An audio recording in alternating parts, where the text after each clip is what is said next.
These are the roughly 400 United States Marines who won battles across the Pacific with a weapon Japan never managed to capture, copy, or crack, and that weapon was their own language. Between 1942 and 1945, Navajo Code Talkers took part in every U.S. Marine assault in the Pacific, transmitting thousands of battlefield messages in a code built from a Navajo language. And by the end of the war it stood as the only major battlefield code the Japanese never broke. This is the story of how that code came to be, how it worked, why it proved nearly impossible to defeat, and why the men who built it kept it secret for 23 years after the war ended. One fact frames everything else in this story. The U.S. Navy's official fact sheet records that a Navajo Code Talker could encode, transmit, and decode a 3-line English message in about 20 seconds, while the cipher machines of the era needed roughly 30 minutes for the same job. 20 seconds against 30 minutes. During an amphibious landing, where positions shifted by the minute and artillery had to come down on coordinates that went stale almost as soon as anyone spoke them, that gap meant far more than convenience. That gap separated a message that saved lives from a message that arrived too late to matter. Now for the part most retellings skip. Many of the men who built this code had been punished as children for speaking the very language that became the weapon. Chester Nez, one of the original code creators, spent part of his childhood at a government boarding school where students were beaten or had their mouths washed out with soap for speaking Navajo, all under an official assimilation policy designed to erase native languages entirely. The United States spent decades trying to destroy the Navajo language, and when the Pacific War demanded an unbreakable code, that same language became one of the most valuable military assets America possessed. None of that irony escaped the men who carried it. They served anyway. To understand why the Marine Corps turned to the Navajo Nation in 1942, you need to understand the problem the Corps faced after Pearl Harbor. Battlefield communications in the Pacific carried two requirements pulling in opposite directions: security and speed. Machine-generated codes offered security but ran painfully slow, which is where that 30-minute figure comes from, while plain speech over the radio moved fast but stood instantly compromised. Skilled English speakers in the Japanese military intercepted transmissions constantly, which meant any code relying on standard English patterns sat exposed. A precedent for solving this problem already existed, and it came out of the First World War. Code talking did not begin with the Navajo. Choctaw soldiers of the 141st, 142nd, and 143rd Infantry Regiments of the 36th Division carry the credit as the first American Indian Code Talkers, used between October the 26th and 28th, 1918, in France during the Meuse-Argonne Offensive, where their transmissions helped coordinate a surprise withdrawal along with attacks at St. Etienne and Forest Ferme. The earliest documented use of a native language for military communications actually belongs to the Eastern Band Cherokee of the 30th Division around October 1918, and other tribes served in similar roles, among them the Cheyenne, Comanche, Osage, and Yankton Sioux. These languages worked as codes because they remained effectively unknown outside North America. At least 14 other native nations served as code talkers in the Second World War. 17 Comanche men were recruited in December 1940, 14 deployed, and they landed at Utah Beach on D-Day, June 6, 1944, carrying their own code vocabulary into Europe, including the word turtle for tank and positivo, meaning crazy white man, for the German dictator. Still, the largest, most systematic, and most famous program belonged to the Navajo and the United States Marine Corps in the Pacific. The Navajo program began with a civilian.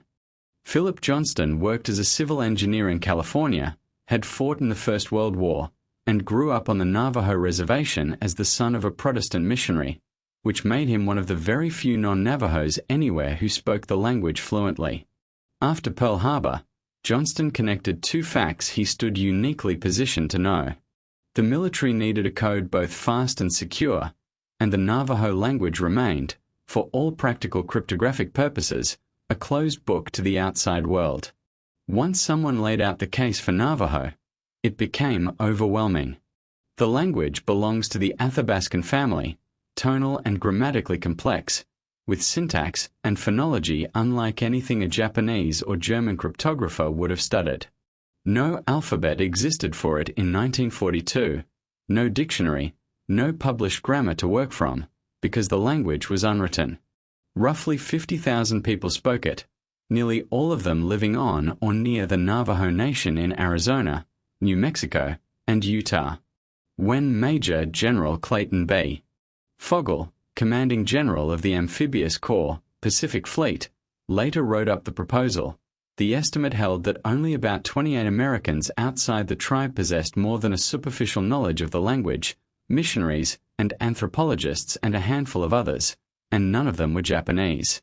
Johnston pressed a sharper point too.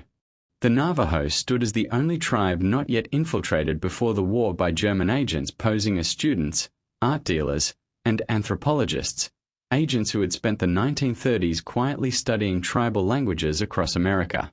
In February 1942, Johnston arranged a demonstration for General Fogel at Camp Elliott in California, when Navajo volunteers translated, transmitted, and retranslated sample messages at a speed that stunned the observers. Accounts of the test vary in the exact figure, with the CIA citing a message handled in 2.5 minutes, and another account attributing to Lieutenant Colonel James E. Jones the admission that his own code team would have needed 2 hours for a message the Navajo handled in about 2 minutes. On March 6, 1942, Fogel sent a letter to the Commandant of the Marine Corps recommending the recruitment of 200 Navajos. The Marine Corps started smaller than Fogel wanted, with a pilot group. 29 Navajo recruits were sworn in during May 1942 and bussed from the reservation, with sources citing both Fort Defiance and Fort Wingate, New Mexico, as the departure point, down to the Marine Corps recruit depot in San Diego. Some accounts say 30 were originally authorized and 1 dropped out. History remembers them as the first 29. Together, they went through boot camp as Platoon 382, the first all-Navajo platoon in Marine Corps history, and after boot camp the Corps sent them to Camp Elliott with a task no Marines had ever received before. Invent a code in your own language. What the first 29 built went far beyond simply speaking Navajo on the radio, and that distinction explains why the code never broke. Their system carried 2 layers. The first layer worked as an alphabet. Every English letter received 1 or more Navajo words, so the letter A could be Wolachi, meaning ant, or Bilasana, apple, or Tiasinil, axe, while the letter E became Dize, elk. Spelling out a word meant speaking a sequence of Navajo words, and the Marine on the other end translated each word back into English and took the first letter of each. Frequently used letters deliberately carried multiple alternate words, which defeated frequency analysis, the standard cryptographic technique of counting how often symbols repeat. Once the most common letter in English can hide behind several completely different words, the statistical patterns a codebreaker hunts for simply dissolve. The second layer consisted of invented vocabulary. Military hardware carried no Navajo equivalents, so the first 29 created them, drawing on the natural world they knew. A submarine became Beshlo, iron fish. A battleship became Lo-TSO, the whale, a destroyer became Cielo, the shark, and a tank became Chediegahi, the tortoise, which made a tank destroyer Chediegahinaltsadi, the tortoise killer. Fighter planes flew as Dehiti-Hai, the hummingbird, dive bombers as Ginny, the chicken hawk, and torpedo planes as Tazchizi, the swallow. A grenade became Enai-Masai, a potato, bombs became eggs, and America itself became Enihima, our mother. Even the months carried code words, with December rendered as Yasniltes, crusted snow. The dictionary started at 211 terms and grew through the war, with commonly cited figures putting it at 411 terms and some sources describing growth toward roughly 600 by the war's end. Here is the detail that made the whole system genuinely unbreakable rather than just difficult. The code sat double-locked. Even a fluent, native Navajo speaker without code talker training could not understand a coded message, and the proof of that came at terrible cost. Sergeant Joe Kiyomiya, a Navajo soldier who was not a code talker, fell into Japanese hands at Bataan, and his captors, realizing they held a Navajo prisoner, tortured Kiyomiya and demanded he translate intercepted transmissions. He couldn't. The words reached him clearly: ant, elk, iron fish, but the message underneath meant nothing, because the encoding layer existed only in the memorized training of the code talkers themselves. Chester Nez put it plainly years later: the Japanese tried, but they couldn't decipher it, and not even another Navajo could decipher it if he wasn't a code talker. A modern way to describe what the first 29 engineered comes from cybersecurity rather than history. Security engineers today talk about two-factor systems, the principle that a single credential should never be enough and that access requires two independent layers that fail separately. Functionally, the Navajo Code worked as two-factor encryption implemented entirely in human memory. Layer 1, a language almost nobody on Earth could parse. Layer 2, a cipher built inside that language, held in the memorized training of a few hundred men. An enemy who somehow acquired Layer 1, a Navajo speaker, which the Japanese did with Kiyomiya, still possessed nothing, because Layer 2 lived nowhere except in the code talkers' heads. Nothing went onto paper in the field, and messages read aloud were immediately destroyed. No codebook existed to capture, no machine to reverse engineer, no document to photograph. The entire cryptographic apparatus walked around on two legs, memorized top to bottom by every man who carried it. The code went to war almost immediately. American forces launched their first land offensive against Japan at Guadalcanal on August 7, 1942, with code talkers part of the campaign, and the first group arrived at Guadalcanal near Lunga Point on September 18, 1942. Chester Nez remembered his first combat transmission there, and it captures exactly what this job demanded: enemy machine gun nest on your right flank, destroy. That same month, on September 22, 1942, Philip Johnston received the rank of Staff Sergeant so he could serve in the program he had conceived, and by December 7, 1942, 1 year to the day after Pearl Harbor, the Navajo Communication School at Camp Elliott had begun formal lessons under Johnston's direction. The program kept scaling up.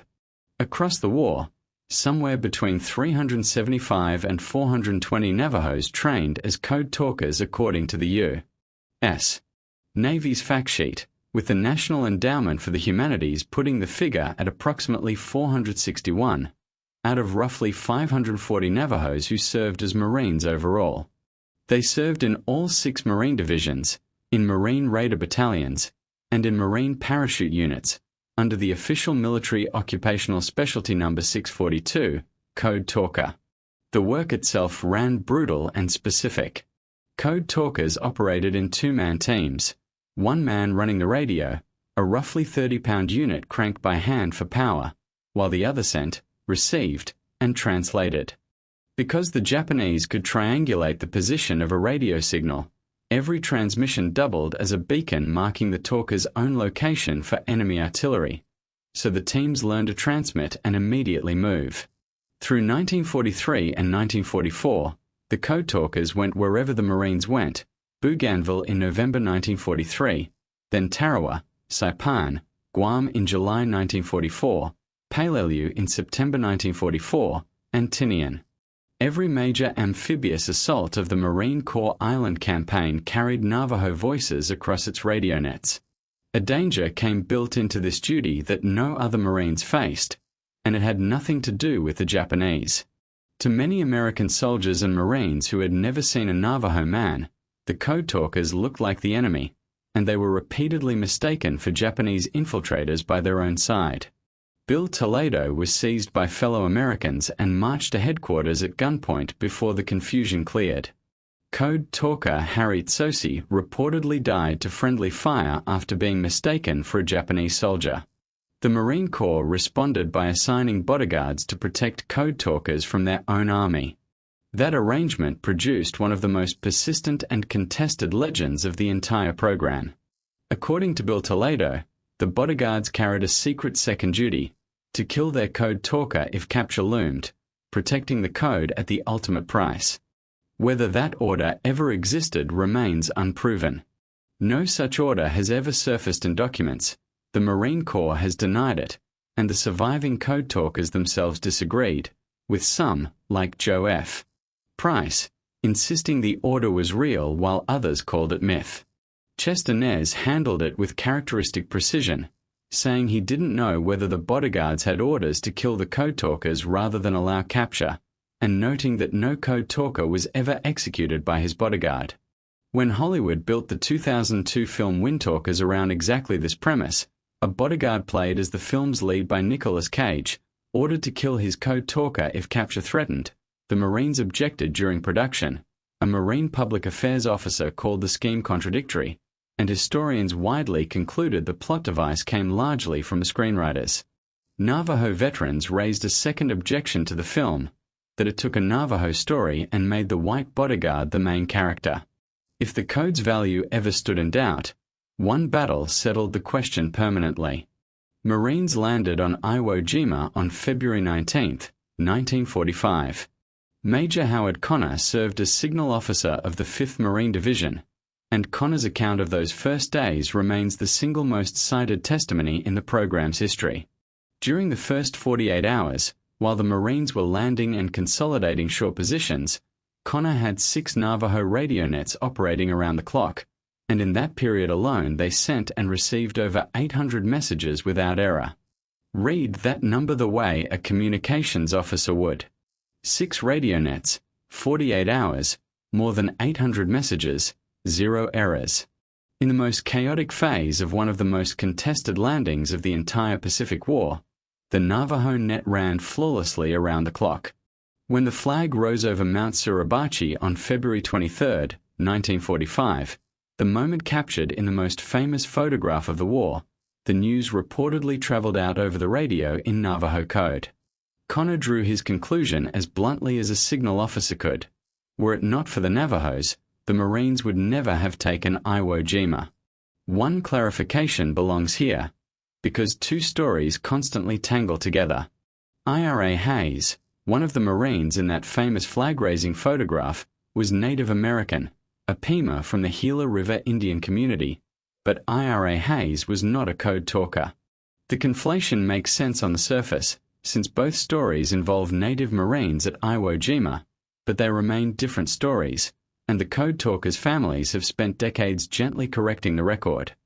From Iwo Jima, the code talkers moved on to Okinawa between April and June of 1945, the last great battle of the war. 13 code talkers died in action across the Pacific campaigns, according to the U.S. Department of Veterans Affairs. When the fighting ended in 1945, the Japanese confirmed what the Marines already suspected. Lieutenant General Seizo Arisu, Japan's chief of intelligence, acknowledged, as paraphrased in the U.S.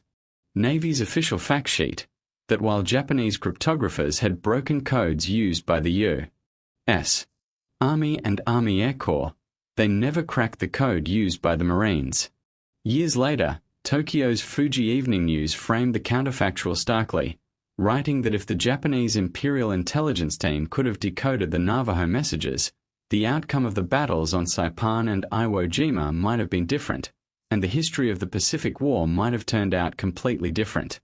Now comes the part of the story that separates the code talkers from virtually every other decorated unit of the Second World War. When the war ended, they were ordered to say nothing. The code stayed classified. Military planners considered it too valuable to expose, since it might be needed again, so the men who carried it swore themselves to secrecy and went home. No parades marked their specific service, no newspaper profiles ran, no public record existed of what they had done. Many never told their wives. Many never told their children, and some kept the secret even after the law freed them to speak. Classification held until 1968, 23 years after the war ended, which meant a code talker who landed at Guadalcanal at age 20 reached his mid-40s before the United States government publicly acknowledged what he had done. This is where the standard, feel-good version of the story deserves a direct challenge. The usual telling treats the secrecy as the whole explanation for the delayed recognition. The code was classified, so nobody could thank them, and once declassified, the honors flowed. The record tells a different story. Recognition lagged the declassification by decades, and the country these men served denied them basic rights the entire time. Consider the actual sequence. Navajo veterans came home in 1945 to reservations marked by poverty and to states that refused to let them vote.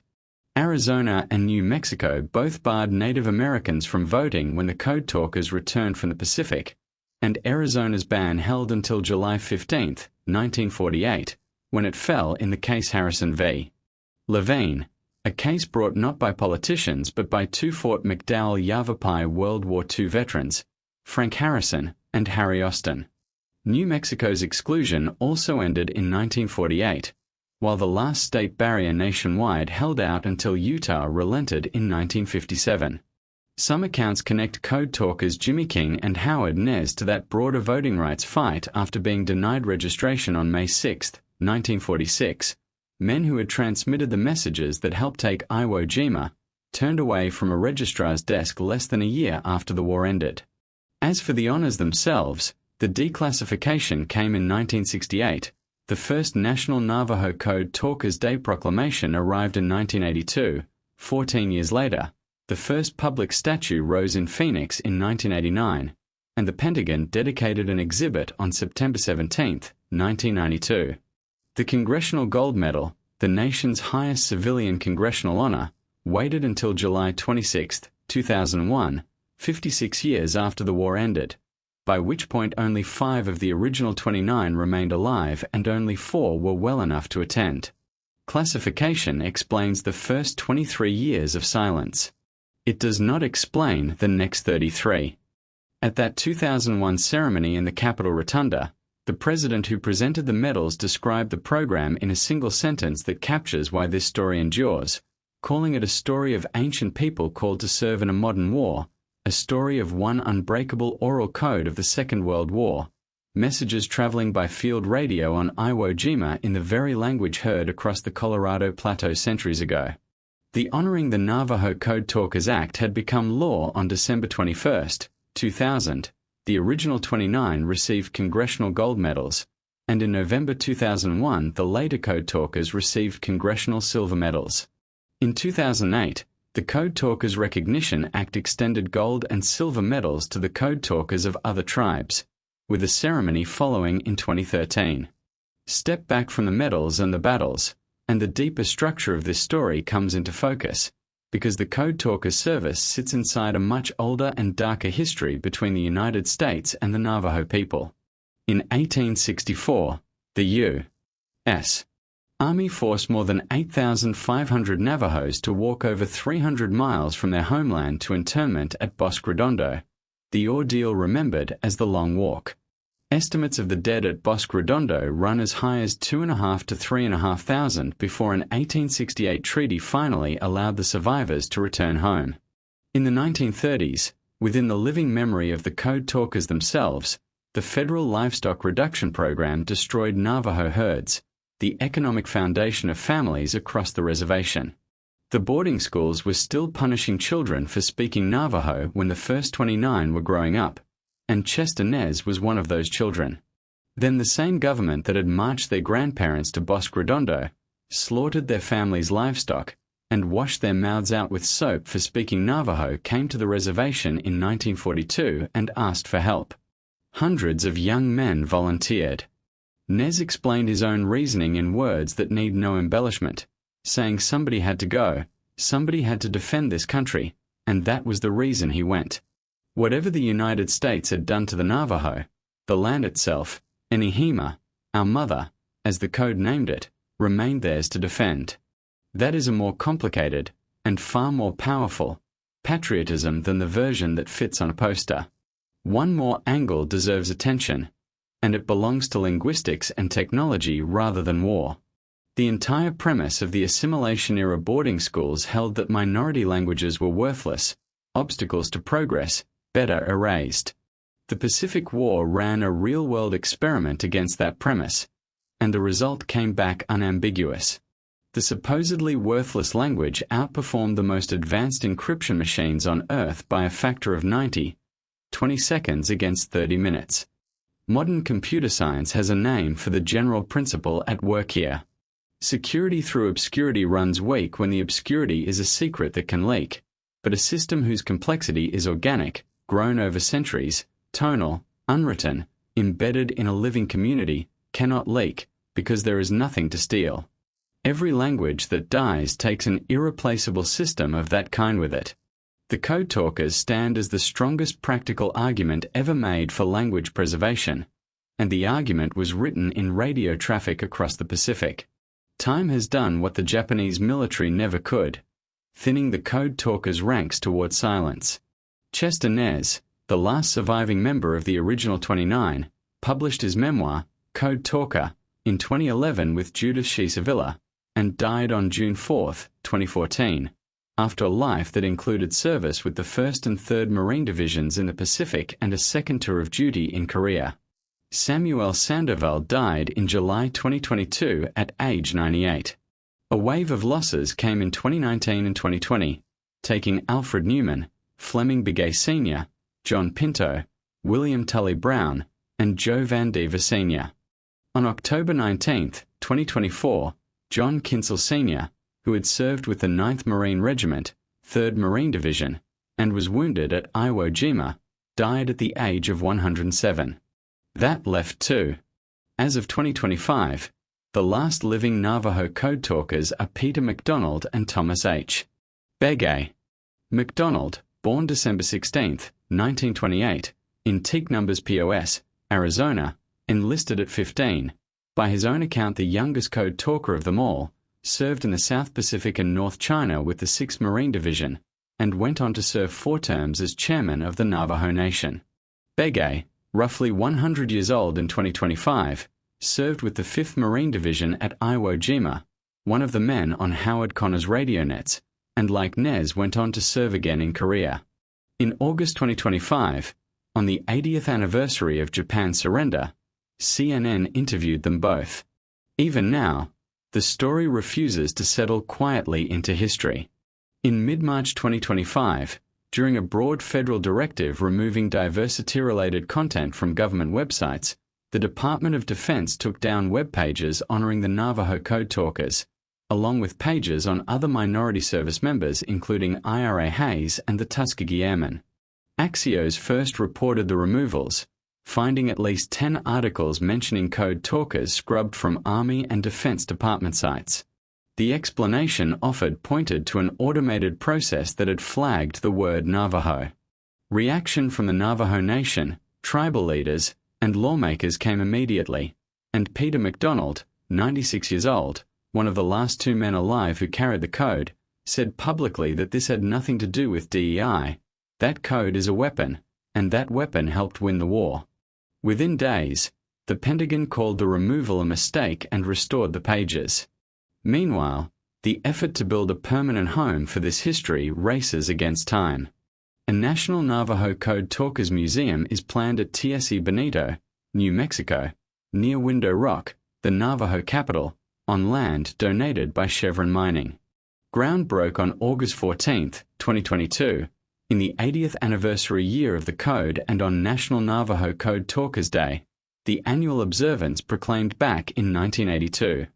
More than $46 million, that's the project's budget, and as of recent reporting it remains roughly $40 million short, with New Mexico having invested about $7.5 million.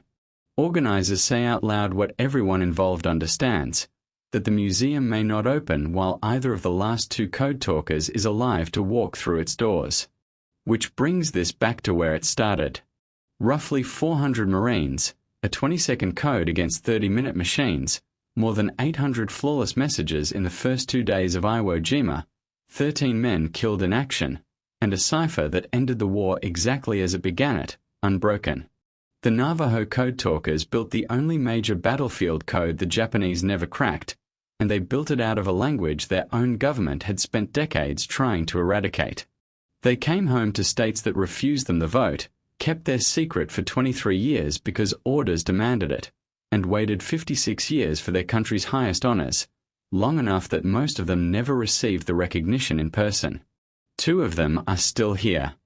The words they memorized between 1942 and 1945, iron fish, tortoise killer, hummingbird, our mother, exist nowhere except in the language itself and in the record of what that language accomplished.